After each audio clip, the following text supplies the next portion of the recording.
What's going on? I'm Jacob and this is my channel Native Son Wood Art, and today we're making a valet tray.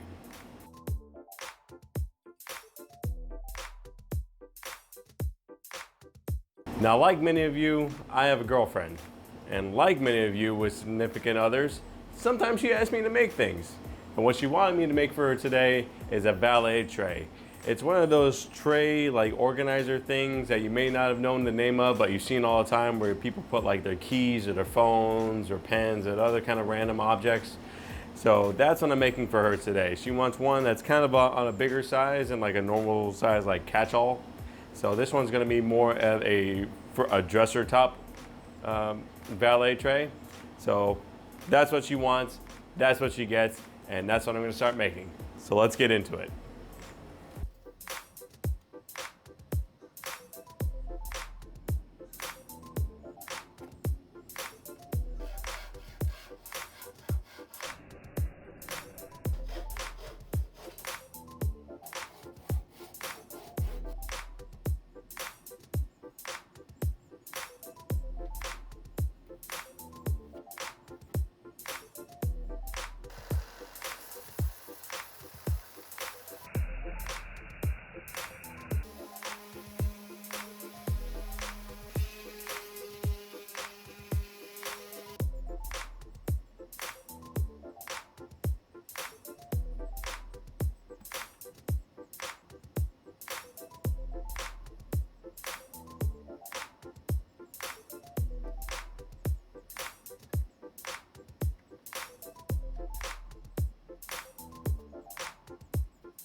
here she is in all her glory. She's beautiful, just like my girlfriend. So I couldn't be happier with this. I really hope she enjoys it. I'm gonna give it to her right away and get her reaction, and hopefully it's a good one. So thank you guys for watching. If you have any ideas for future projects, if you like this build, got any thoughts about it, any critiques, anything I could have done better, leave those in the comments down below. Make sure to give this video a big thumbs up, subscribe if you're not already, and also check out my new Teespring store if you want some cool Native Son wood art swag. Big shout out to all my Patreons and my brand new Patreon, Steven Huber at Wolf Woodworking Creations, my buddy, my co-host on our podcast, Makers Figuring It Out, so also go check that out. All those links will be in the description down below. Thank you guys so much for watching, and as always, if it's this project or anything else that you want to do, make moves, not excuses. And I'll see you in the next build.